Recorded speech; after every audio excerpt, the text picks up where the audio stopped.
వర్ధన్నపేటకి చెందిన 82 కుసుమ భద్రయ్యకు మధుమేహం ఉన్నందున తొలగించాల్సిన కాలును అత్యాధునిక వాస్కులర్ పద్ధతి ద్వారా అవయవాన్ని కాపాడి అరుదైన విజయాన్ని సాధించామని గ్రేటర్ వరంగల్ ప్రెస్ క్లబ్ లో ఏర్పాటు చేసిన మీడియా సమావేశంలో వాస్కులర్ సర్జన్ డాక్టర్ రంజిత్ తెలిపారు.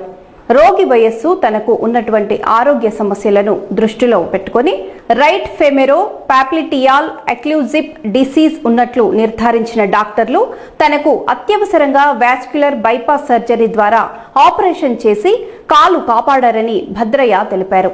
నేను గతంలో లాగానే నడుస్తున్నానని, ఆరోగ్యంగానే ఉన్నానని ఆపరేషన్ చేసిన డాక్టర్లకు ధన్యవాదాలు తెలిపారు. Doctor Ranjith, vascular endovascular surgeon, Yashoda hospitals, Malakpet.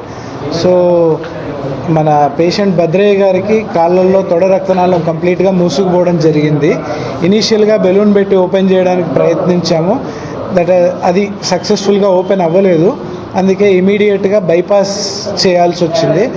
Bypass అంటే మనకి 2 రకాలుగా ఉంటుంది. ఒకటి తన రక్తనాళం తీసి తనకే వేయడము, కానీ ఆ తీసిన రక్తనాళం జాగలో మళ్ళీ పుండు మానకపోతే ఇబ్బంది అవుతుంది. ప్లస్ పెద్ద వయసు కాబట్టి ఆర్టిఫిషియల్ ట్యూబ్ తీసుకొని తొడ దగ్గర ఒక 2 ఇంచులు, మోకాల దగ్గర ఒక 2 ఇంచులు చిన్నగా కట్ చేసి లోపల నుండి ఆ ఆర్టిఫిషియల్ ట్యూబ్ పాస్ చేసి ఆ బ్లాకేజ్ ఏదైతే ఉందో ఇక్కడ నుండి ఆ బ్లాకేజ్ ముందు నుండి కింద వరకు రక్త సరఫరా అనేది బైపాస్ చేయడం జరిగింది.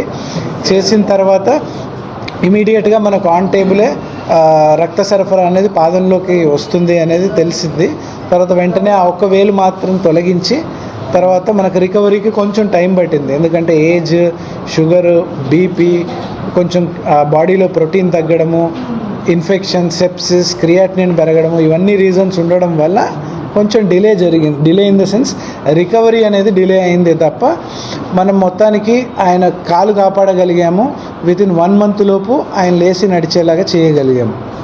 సో మీకు ఈ కేసు ఇక్కడ ఇంతగా చెప్పడానికి రీజన్ ఏంటి అంటే, కాళ్ళల్లో రక్త సరఫరా కానీ, చేతుల్లో రక్త సరఫరా కానీ, బ్రెయిన్కి వెళ్ళే రక్తనాళాల్లో రక్త సరఫరా కానీ బ్లాక్ అయితే కాలు కానీ చేయి కానీ తీసేయాల్సిన అవసరం లేదు. ఆన్ టైం వచ్చేస్తే కాలు కాపాడగలుగుతాము, చేయి కాపాడగలుగుతాము. కొందరికి అప్పుడప్పుడు మనం చూస్తుంటాం బ్లాక్అవుట్ అవుతూ ఉంటాయి. అంటే ఒక 2 సెకండ్లలో ఏమవుతుందో ఏం కనబడకుండా ఉంటుంది. సో అది కూడా ఒక సైనే అన్నమాట. అంటే బ్రెయిన్కి వెళ్ళే రక్తనాళాల్లో అక్కడక్కడ బ్లాక్స్ ఉన్నాయని తెలుస్తుంది.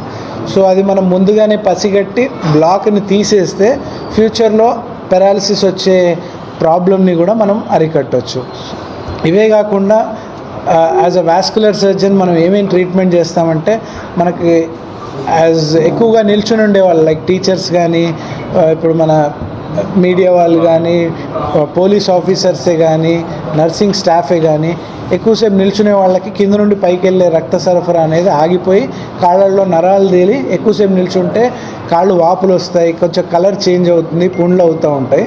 సో దాన్ని కూడా ఏ కట్టు లేకుండా ఎండోవాస్కులర్గా ట్రీట్మెంట్ చేస్తే immediate post procedure patient can walk and కాళ్ళు సేవ్ చేయగలుగుతాం. Thank you. ఇది మా స్వస్థలం. సో మా ఇల్లు ఇక్కడే హంటర్ రోడ్లో ఉంటుంది. సో చదువుకంతా ఇక్కడే. సో కానీ వర్క్ మాత్రం పాస్ట్ 3 years యశోద మలక్పేటలోనే చేస్తున్నాను. నేను డాక్టర్ రంజిత్ కుమార్ ఆనందాసు, యశోద హాస్పిటల్, మలక్పేట. నేను రిటైర్డ్ హెడ్ మాస్టర్ను. మాది నర్సంపేట.